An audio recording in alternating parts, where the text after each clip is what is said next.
Hi friends, ఎలా ఉన్నారు?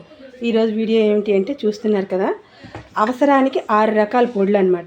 Morning మనం ఎటువంటి హడావిడి లేకుండా ఈజీగా 5 మినిట్స్లో ఏ కర్రీ చేసుకోవాలన్నా, చట్నీ చేసుకోవాలన్నా, సాంబార్ చేసుకోవాలన్నా, రసం పెట్టుకోవాలన్నా, దేనికైనా మనకి యూజ్ అయ్యే ఈ 6 రకాల పొడులు మీరు రెడీ చేసి పెట్టుకున్నారు అంటే మనకి 5 మినిట్స్లో మనకి అన్నీ కంప్లీట్ చేసేసుకోవడానికి రెడీ అయిపోవచ్చు. అది ఎలా చేయాలి అంటే ప్రాసెస్లోకి అయితే ఇంకా వెళ్ళిపోదాం. చూస్తున్నారు కదా, ఇది మెంతి పొడి కోసంకైతే మెంతులు అయితే వేయించుకొని రెడీ చేసి పెట్టుకున్నాను. అలానే వాము పొడి కోసం వాము అంతా వేయించుకొని పెట్టుకున్నాను. మిరియాల పొడి కోసం మిరియాలు వేయించుకొని పెట్టుకున్నాను. జీరా పొడి కోసం జీరా వేయించుకొని పెట్టుకున్నాను. అలానే ధనియాల పొడి కోసం ధనియాలు కూడా వేయించి పెట్టుకున్నాను. అయితే ఇప్పుడు రసం పొడి కోసం ఇగోండి, కందిపప్పు, పెసరపప్పు, అలానే ముసార్ దాల్ ఉంటుంది కదా, మొత్తం 3 కలిపేసి వేయించి పెట్టుకున్నాను. అది 3 సేమ్ క్వాంటిటీలో తీసుకోవాలి. మీరు ఏ కప్పుతో తీసుకుంటారో ఆ కప్పుతో.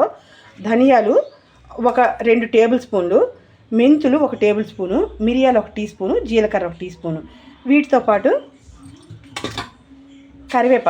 కరివేపాకు కూడా బాగా వేయించుకొని పెట్టుకున్నాను. చూడండి, మనం ఇలా అనగానే కరకరలాడాలన్నమాట. అంత బాగా ఇది డ్రైగా ఉంటే మనం ఇలా చేసుకుంటే టేస్ట్ అయితే సూపర్ ఉంటుంది. ఇది 1 స్పూన్ కానీ మనం వేసుకొని రసం పెట్టుకున్నామంటే టేస్ట్ సూపర్ ఉంటుంది. అయితే ఇప్పుడు ఇవన్నీ మనం మిక్సీ చేసేసుకుందాం. ఎందుకంటే ఇవన్నీ వేయించడాలు మీకు చూపించలేదు, బోల్డ్ అంతా టైం టేకింగ్ అయిపోతుంది. ఈజీగా ఇవి ముందే మనం వేయించి పెట్టేసుకున్నాము అంటే మనకు చల్లగా అయిపోయింది. చూసారు, అన్నీని చల్లగా అయ్యాక చూపిస్తున్నాను అనమాట అన్నీని.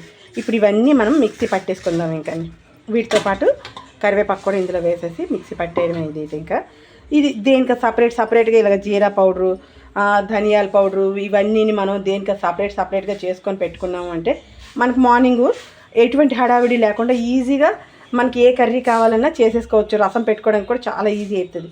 అలానే ఈ రసం కోసం చింతపండు కూడా పులుసు తీసి రెడీ చేసి పెట్టుకున్నాం అనుకోండి, ఒక మొత్తం తెచ్చేసి ఒక దగ్గర మనం రసం తీసేసి ఒక దగ్గర మొత్తం మగ్గించి పెట్టుకున్నామంటే 1 స్పూన్ రసం చింతపండు వేసేసి ఈ పొడి కొద్దిగా వేసేసి ఉప్పు పసుపు వేసి మరిగించుకున్నామంటే ఒక 2 మినిట్స్లో మనకు రసం పెట్టేయడం అయిపోతుంది అనమాట.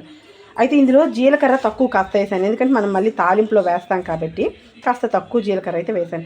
ముందైతే ఇప్పుడు మిక్సీ పట్టేసుకుందాం. ఇదిగోండి, ఇలా జీరా పౌడర్ అయితే రెడీ అయిపోయింది. ఇప్పుడు ఇందులో వేసేద్దాం. ఇదైతే ఇదిగోండి, జీరా పొడి అయితే ఇందులో వేసుకున్నాం కదా. ఇప్పుడు వాము పొడి కూడా మిక్సీ చేసాను, అది కూడా ఇదిగోండి సేమ్ మరి అలా జార్లోనే వేసేద్దాం. పెప్పర్ పొడి కూడా రెడీ అయిపోయింది, ఇది కూడా సేమ్ జార్లోనే వేసేద్దాం.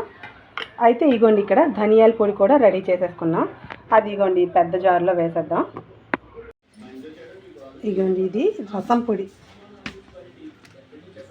ఇది వాము పొడి, ఇది జీరా పొడి, ఇది పెప్పర్ పొడి, ఇది మెంతి పొడి, ఇది ధనియా పొడి. అయితే ధనియా పొడి మెంతి పొడి ఎక్కువ క్వాంటిటీలో చేసుకున్నాం కదా. ఇగోండి, ఇంకా ఇగోండి ధనియా పొడి అయితే ఇగోండి ఫుల్గా ఈ బాటిల్తో అయితే వచ్చింది. 1/2 కేజీ చేసుకున్నాం కాబట్టి. అయితే ఇవన్నీ మనం ఇలా చేసుకొని పెట్టుకున్నామంటే మనం ఏ కూర చేసుకున్నా లేదా చట్నీ చేసుకున్నా ఇన్స్టెంట్గా 5 మినిట్స్లో కంప్లీట్ అయిపోతుంది. అవసరానికి 6 రకాల పొడులు రెడీ చేసుకొని పెట్టుకున్నాం అనమాట. ఓకే ఫ్రెండ్స్, ఈ వీడియో కనుక మీకు నచ్చితే లైక్ చేయండి, షేర్ చేయండి, సబ్స్క్రైబ్ చేయండి, ట్రై చేయండి, కామెంట్ చేయండి. Watch our channel Keerthi creatives.